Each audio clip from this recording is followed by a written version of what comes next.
नमस्कार दोस्तों।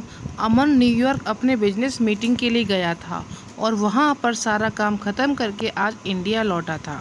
अमन मुंबई एयरपोर्ट पे इंतज़ार कर रहा था अपने ड्राइवर का, क्योंकि उसके ड्राइवर ने बोला था कि वो एयरपोर्ट पिक करने के लिए आने वाला है। काफ़ी टाइम हो गया लेकिन वो नहीं आया और ना ही उसका कोई कॉल आया। कुछ देर बाद अमन का फ़ोन स्विच ऑफ हो गया क्योंकि चार्ज नहीं था।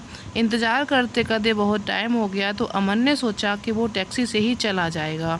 फिर वो अपना सारा सामान लेकर एयरपोर्ट से बाहर निकला और टैक्सी की राह देख रहा था कि कोई आए। तभी एक टैक्सी आते अमन उसे हाथ दिखाकर रोका। जैसे ही बैठने गया, एक लड़की दूसरी साइड से टैक्सी में बैठ गई। अमन ने कहा ये टैक्सी उसने रोकी है, तो वो बोली क्या हुआ, बैठी तो मैं पहले हूँ ना, आप दूसरी टैक्सी ले लो। अमन फिर उससे कहने लगा आपको किस तरफ जाना है। उसने कहा मैं कहीं भी जाऊँ, आपको उससे क्या मतलब। उसका यह सब सुनकर अमन को थोड़ा गुस्सा आने लगा। एक तो कब से इंतज़ार कर रहा हूँ, ड्राइवर नहीं आया मेरा, और इधर से मुझसे बहस कर रही है। फिर अमन भी टैक्सी में बैठ गया और बोला भैया चलो। वो लड़की ज़्यादा कुछ नहीं बोली और आगे चल के उसका घर आ गया तो वो अमन से पहले ही उतर गई और अमन आगे निकल गया। टैक्सी में जब फिर अमन को प्यास लगी तो वो पानी पीने के लिए पीछे वाली सीट से पानी की बोतल लेने लगा तो देखा उधर एक छोटा सा हैंड पर्स पड़ा था जिसमें एक पैन कार्ड, आधार कार्ड और एक छोटी सी डायरी थी। वो पर्स उस लड़की का था। अमन ने ड्राइवर को बोला देखो ये उस लड़की का पर्स इधर छूट गया है, तुम इसे उसे पुलिस स्टेशन में जाके जमा करा देना। फिर वो ड्राइवर बोलने लगा नहीं साहब, मैं नहीं पढ़ना चाहता ये पुलिस के चक्कर में। वो 10 सवाल पूछते हैं, बार बार पुलिस स्टेशन बुलाते हैं। मैं ठहरा एक ड्राइवर, फिर दिन भर गाड़ी चला के कुछ पैसे कमाता हूँ। अगर पुलिस स्टेशन के चक्कर काटते रह गया तो खाऊंगा क्या साहब, ये काम आप ही कर दो, आप पुलिस स्टेशन जाके जमा कर देना। फिर अमन ने सोचा ठीक है, मैं एक जिम्मेदार नागरिक होने के कारण ये तो कर ही सकता हूँ। और फिर अमन का घर आ गया। अमन ड्राइवर को उसका भाड़ा देकर उतर गया। अमन के घर में अलावा उसकी मम्मी पापा रहते थे। उनसे मिला, उनका हालचाल पूछा और पूछा ड्राइवर आया क्यों नहीं एयरपोर्ट पे मुझे लेने। तो माँ ने बताया कि रास्ते में गाड़ी ख़राब हो गई थी, उसने तुम्हें कॉल किया लेकिन तुम्हारा फ़ोन ऑफ था, तो उसने घर पे कॉल करके बताया कि वो गाड़ी ठीक करवाने के लिए लेके जा रहा है। अमन ने कहा ठीक है और अपने कमरे में चला गया आराम करने। जब अमन शाम को सोकर उठा तो अपना कमरा ठीक करने में जुट गया तो बहुत बिखरा हुआ था। तभी अमन की वो उस लड़की का पर्स दिखा, उसे गाड़ी में मिला था। अमन ने उसे खोल के देखा तो उसमें डायरी थी। उसमें निकाल के देखा तो उसमें कुछ फ़ोन नंबर लिखे हुए थे और उसका नाम था रितु और उसका नंबर भी लिखा हुआ था। मुझे एक पर्स मिला गाड़ी में जिसमें ये डायरी है, उसमें तुम्हारा नाम लिखा है, एक पैन कार्ड है, आधार कार्ड भी है। उसने पूछा आधार कार्ड पे क्या नाम है। अमन आधार नाम पे देखा, बोला उस पे नाम तनीषा है। तो सामने से वो लड़की बोली हाँ ये मेरी दोस्त का पर्स है और मुझे बोली थी कि उसका पर्स कहीं खो गया है, मैं उसे बता देती हूँ, आपका नंबर भी दे देती हूँ, कॉल कर लेगी। अमन ने कहा ठीक है और आपका नंबर भी दे देती हूँ। वह कॉल करके अमन से कहती है। थोड़ी देर बाद एक नंबर से कॉल आता है। फ़ोन उठाते ही सामने से लड़की बोलती है मेरा पर्स आपके पास है। अमन ने कहा आप कौन। तो वो बोली वही जिसका पर्स आपके पास में है, जिसमें मेरा बहुत ज़रूरी सामान है। अमन ने कहा हाँ मेरे पास है, तुम उसे टैक्सी में भूल गई थी। वो बोली हाँ कल आप मुझे डेली कैफ़े में मिलकर उसे लौटा सकते हैं। मैंने कहा थैंक यू बोलकर कॉल रख दिया। अगले दिन अमन कैफ़े गया उसका पर्स लौटाने के लिए। अमन सही टाइम पर पहुंचा था लेकिन तनीषा लेट थी। अमन रुका उसके लिए, कुछ देर बाद वह आई। आज वह बिल्कुल अलग लग रही थी कल से। उसके लंबे घने बाल थे जो खुले हुए थे। उसने सफ़ेद और नीले रंग का सलवार कुर्ता पहना था, कानों में सुंदर से झुमके भी थे। अमन उसे बस देखता ही रह गया और धीरे धीरे अमन की तरफ चली जा रही थी। अमन का ध्यान ही नहीं था, वो बस उससे देखे जा रहा था। फिर वो बोली हेलो ध्यान कहाँ है आपका, मैं कुछ पूछ रही हूँ। तो अमन जल्दी से उठ गया और बोला हाँ जाओ, मैं तुम्हारा ही वेट कर रहा था। वो बोली हाँ सॉरी मुझे लेट हो गया। अमन बोला कोई नहीं ठीक है। फिर अमन ने कहा कॉफ़ी। वो बोली सॉरी अभी नहीं, मैं थोड़ी जल्दी में हूँ, आप मेरा पर्स दे दो मुझे जाना है।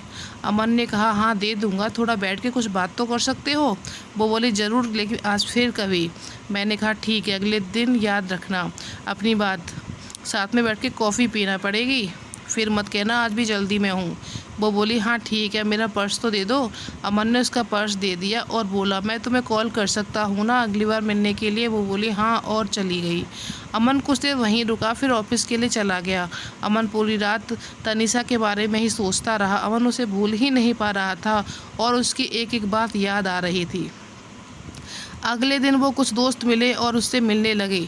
चल आज पार्टी करते हैं, बहुत दिन हो गए हम दोस्तों ने साथ में पार्टी नहीं की। और अमन ने कहा ठीक है, सब चल रहे हैं तो मैं भी चलता हूँ। फिर वो 5 दोस्त एक क्लब में गए। वहाँ सब बहुत नाचे, साथ में फिर थोड़ा ड्रिंक भी किया। तभी अमन की नज़र एक लड़की पर गई जो लगातार बहुत ड्रिंक कर रही थी। अमन ने ध्यान से देखा तो वो कोई नहीं, तनीषा थी। आज वो बहुत ही अलग लग रही थी। कहाँ उसने सलवार कुर्ते में और आज बिल्कुल शॉर्ट स्कर्ट और टॉप में है और ड्रिंक कर रही थी। अमन तो बिल्कुल ही चौंक गया उसे देखकर। उसके पास जा ही रहा था उससे बात करने के लिए, तब उसके दोस्त उसका हाथ पकड़ा और डांस करने के लिए ले गए। अमन की नज़र तनीषा पर ही थी, लेकिन थोड़ी ही देर में वो वहाँ से कहाँ चली गई पता ही नहीं चला। उधर अमन ने उसे क्लब में इधर उधर ढूंढा, लेकिन वो नहीं मिली। घर जाकर अमन उसे कॉल किया तो कॉल भी नहीं उठा रही थी। अमन उसे बहुत बार कॉल किया, लेकिन उसने एक बार भी कॉल नहीं उठाई। अगले दिन फिर अमन उसी टाइम पर क्लब गया ताकि वो अगर आज आई हो तो उधर ही उससे पूछ लेगा। अमन अंदर आकर वेट करता रहा, लेकिन वो नहीं आई। आज फिर उसने उसे कॉल किया। इस बार उसने कॉल उठाया और कॉल उठाते ही उससे पूछा कहाँ हो तुम। वो बोली क्यों, क्या हुआ। मैंने उससे बोला कल मैंने तुम्हें क्लब में देखा था, तुम हद से ज़्यादा ड्रिंक कर रही थी, क्या हुआ तुम्हें, कोई बात की टेंशन है क्या। वो बोली नहीं, कॉल कट कर दी। और फिर उसे कॉल लगाया तो उसने कॉल नहीं उठाया। अमन वहाँ से घर चला गया। घर आकर उसने तनीषा को मैसेज किया अगर तुम्हें कोई किसी बात का टेंशन है तो मुझे बता सकती हो, और उसका कोई रिप्लाई नहीं आया। 2-3 दिन हो चुके थे, अभी तक तनीषा ने कुछ नहीं कहा था। अमन और तनीषा को कॉल किया, उसने कॉल उठाया। अमन ने बड़े आराम से बोला तुमने कुछ रिप्लाई नहीं दिया मेरे मैसेज का। वो चुप ही था। और फिर अमन ने फिर बोला ऐसे चुप नहीं रहो, कुछ बोलो, कोई परेशानी है तो बताओ, मैं तुम्हारी मदद कर सकता हूँ। और फिर अमन ने कहा अच्छा चलो कल उसी कैफ़े में मिलो, तुम्हारा कब कॉफ़ी बाकी है मुझ पे। और हाँ ठीक है बोलकर रख दिए। अमन बड़ी बेचैनी से कल का इंतज़ार कर रहा था। अगले दिन वो सुबह सुबह उठा, अच्छे से तैयार होकर तनीषा से मिलने के लिए निकला। आज खुद टाइम से पहले आकर इंतज़ार कर रहा था। थोड़ी देर में तनीषा आई, बहुत सुंदर दिख रही थी। आज उसने जीन्स टॉप पहना हुआ था, बाल वैसे ही खुले थे जैसे जैसे आगे आ रही थी चल के, उसके बाल उसकी आंखों की तरफ आ रहे थे। वो उन्हें ठीक करते हुए आ रही थी और आके अमन के सामने वाली कुर्सी पर बैठ गई। वो शांत थी। अमन ने पूछा कॉफ़ी, वह थोड़ी सी मुस्कुराई और बोली हाँ। अमन ने वेटर को कॉफ़ी के लिए बोला। तनीषा से बोला चलो अब बताओ क्या बात है जिससे तुम परेशान हो। पहले तो वो कुछ नहीं बोल रही थी, फिर अमन के कहने पर बोलो, कुछ बोलो। और मैं मुंबई में अकेले रहती हूँ, यहाँ मैं अपना करियर बनाने के लिए आई हूँ। ये बोलते बोलते चुप हो गई। मैंने कहा हाँ आगे बोलो, इसमें क्या हुआ, ये तो अच्छी बात है तुम अपने करियर में इतना ध्यान दे रही हो। फिर वो बोली लेकिन अब नहीं हो पा रहा है, मैं बिल्कुल भी ध्यान नहीं दे पा रही हूँ। मुझे अपने बॉस से बहुत बार डांट सुननी पड़ती है और उसने ये तक कह दिया कि अगर ऐसा ही चलता रहा तो मुझे नौकरी से निकाल देगा। 2 महीने हो गए मेरे इस वार्तालाप से मुझे रोज़ डांट सुननी पड़ती है। मैंने उससे पूछा ऐसा हो क्या गया है, तुम इतनी परेशान रह रही हो। तो चुप हो गई। फिर से थोड़ी देर बाद बोली मुझे कैंसर हो गया है। यह सुनकर अमन घबरा गया। आगे वो बोलती रही और 2 महीने पहले मैंने चेकअप करवाया था तो डॉक्टर्स ने बोला मुझे कैंसर हो गया है, अभी 2nd स्टेज पर है। यह सुनकर मैं तब से परेशान रहती हूँ, कैसे मैं सब करूँगी। मेरा इस दुनिया में कोई नहीं है, बचपन से ही मैं अनाथ हूँ, बस कुछ ऑफिस के दोस्त हैं। मैं अपनी बातें ऑफिस में भी नहीं बता सकती, अगर बॉस को पता चला तो मुझे कहीं नौकरी से निकाल ना दे। 3 महीने पहले ही मेरा प्रमोशन हुआ है, मुझे हेड ऑफ़ द डिपार्टमेंट बनाया है और यह सब क्या हो गया, मैं क्या करूँ, कुछ समझ नहीं आ रहा। यह सुनकर अमन धीरे से उसका हाथ अपने हाथ में लिया, बोला तुम अकेले नहीं हो, मैं तुम्हारे साथ हूँ।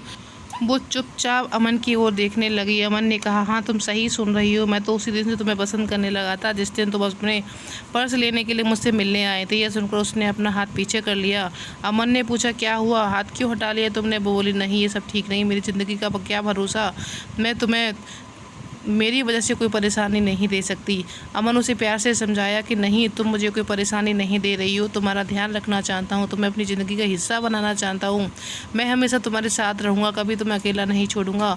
वो बोली नहीं तुम समझो, कल को पता नहीं मैं रहूँ या न रहूँ, तुम क्यों खुद को किसी परेशानी में डाल रहे हो। अमन ने उसे बहुत समझाया लेकिन वो नहीं मानी और चली गई। अमन उसके पीछे गया, उसका हाथ पकड़ के रोका, उससे कहा तुम्हें कभी भी किसी की ज़रूरत हो तो मैं हमेशा तुम्हारे साथ रहूँगा। और फिर तनीषा चली गई। अमन उसे रोज़ उसका हाल पूछता था, डॉक्टर के पास दवाइयाँ ले रही है कि नहीं। उस दिन के बाद अमन ने उसे कभी उसे अकेला महसूस नहीं होने दिया। अमन उसे रोज़ फ़ोन करता, उसका हाल पूछता। 4 महीने हो चुके थे ऐसी बात करते करते। एक दिन शाम को फ़ोन पर बात करते करते तनीषा बेहोश हो गई। अमन उसे पुकारता रहा लेकिन वो कुछ नहीं बोल रही थी। अमन तुरंत उसके घर जाने के लिए निकल गया। घर पहुँचा, देखा तनीषा के घर पर कोई नहीं था। फिर उसके पड़ोसी ने पूछा तो पता चला कि वो उसे हॉस्पिटल लेकर गए हैं। मैं तुरंत हॉस्पिटल पहुँचा। इंक्वायरी डेस्क पे उसके बारे में पता किया तो उसके रूम में तरफ गया। 2-3 लोग खड़े थे, तनीषा को हॉस्पिटल लेकर आए थे। अमन उनसे पूछने लगा क्या हुआ तनीषा को, तो वो बोले तनीषा अपने घर में बेहोश हो गई थी और उसके घर का दरवाज़ा थोड़ा खुला था तो बच्चे बॉल खेलते खेलते उसके घर में चले गए। तो हमने जाकर देखा तो वो बेहोश पड़ी थी, अकेले रहती है, तो ये तो हम उसे हॉस्पिटल लेकर आ गई। तभी आईसीयू से एक डॉक्टर बाहर आए और बोले तनीषा की हालत ख़राब है, हमें उसका ऑपरेशन करना पड़ेगा। अमन ने पूछा ऑपरेशन के बाद तनीषा बिल्कुल ठीक हो जाएगी ना डॉक्टर? डॉक्टर ने कहा अभी कुछ बोल नहीं सकते। अमन ने कहा डॉक्टर आप ऑपरेशन की तैयारी कर लीजिए और पैसे की कोई फिक्र ना करें। यह सुनकर डॉक्टर चली गई। पूरे 5 घंटे बाद ऑपरेशन रूम से डॉक्टर बाहर आए। अमन जल्दी से डॉक्टर के पास गया और पूछा तनीषा कैसी है? डॉक्टर ने कहा ऑपरेशन सक्सेसफुल हुआ, घबराने की बात नहीं है। अमन के जाने में जान आ गई। उसने पूछा क्या मैं तनीषा से मिल सकता हूँ? डॉक्टर ने कहा नहीं अभी नहीं। फिर अमन बाद में तनीषा से मिला और वह अमन को देखकर रोने लगी। अमन उसके पास बैठा था। उसने कहा बोला था ना मैंने हमेशा तुम्हारे साथ रहूँगा। यह सुनकर तनीषा और रोने लगी।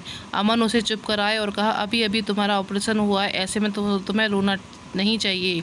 हम दोनों बहुत देर तक दूसरे का हाथ पकड़कर बैठे रहे। फिर वो दोनों घर आए और उसका बहुत ध्यान रखता था।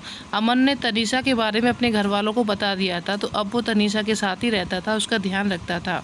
जब तनीषा पूरी तरह से ठीक हो गई तब दोनों ने शादी कर ली और हमेशा के लिए दोनों एक साथ हो गई। यह थी एक लव स्टोरी। आपको कैसी लगी हमें कमेंट में बताइएगा। अगर अच्छी लगी हो तो हमारे चैनल को लाइक शेयर सब्सक्राइब करिएगा। धन्यवाद दोस्तों।